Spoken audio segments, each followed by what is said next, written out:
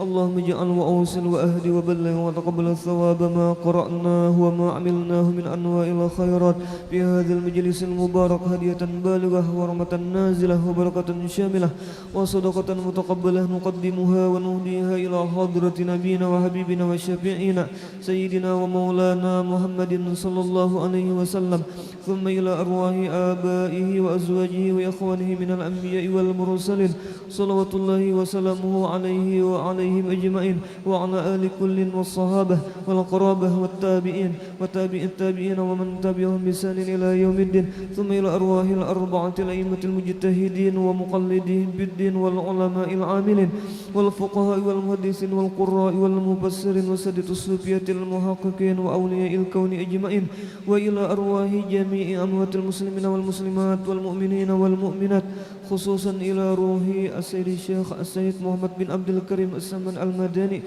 wa khalifatihi maulana Syekh Muhammad Rashid bin Abdullah al-Banjari wa Syekh Sa'duddin Muhammad Taib bin Mufti Muhammad As'ad Taniran wa Datu Ahmad bin Mufti Muhammad As'ad Balimau wa Syekh Muhammad Kashful Anwar bin Haji Ismail wa Syekh Muhammad Syarwani Abdan Bangil wa Syekh Muhammad Saman Mulia wa Salman Jalil thumma ila arwahi jami'i masyayikhina wa muallimina wa asatidhina fil ma'had Darussalam Martapura ثم إلى روح شيخنا ومربي أرواحنا ومرشدنا العالم العلامة العارف بالله الشيخ محمد زيني بن عبد الغني البنجري سكمبل وهجه جويرية بنت هجي سليمان وتوان guru haji Athaillah bin tuan guru haji Abdul Qadir وتوان guru haji Muhammad Arifin bin tuan guru haji Watuan Guru Haji Muhammad Arifin bin Tuan Guru Haji Athaillah Watuan Guru Haji Ahmad Mawardi bin Tuan Guru Haji Muhammad Arifin Wal Habib Zain Zainuddin bin Al Habib Abu Bakar As-Sagab Muasah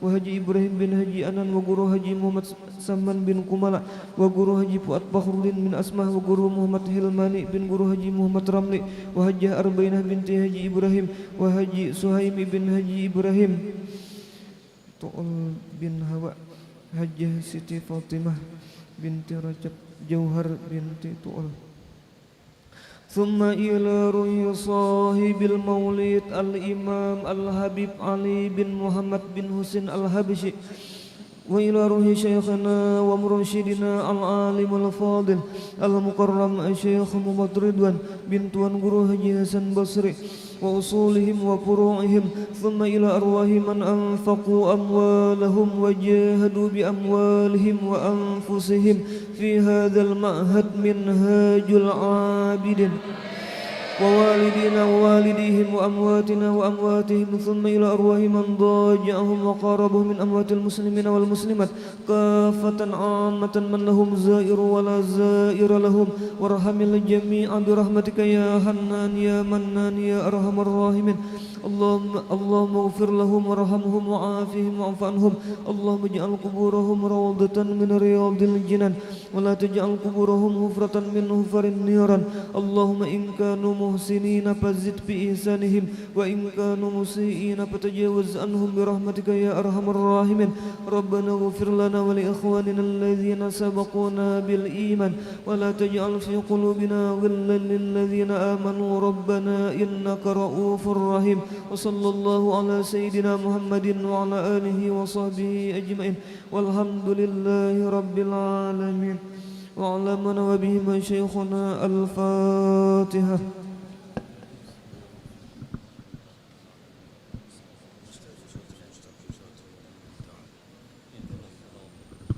يا ربي بالمصطفى بلغ مقاصدنا واغفر لنا ما مضى يا واسع الكرم يا ربي بالمصطفى بلغ مقاصدنا واغفر لنا ما مضى يا واسع الكرم يا ربي بالمصطفى بلغ مقاصدنا واغفر لنا ما مضى يا واسع الكرم يا أرحم الراحمين يا أرحم الراحمين يا أرحم رحيم فرج على المسلمين تقبل الله منكم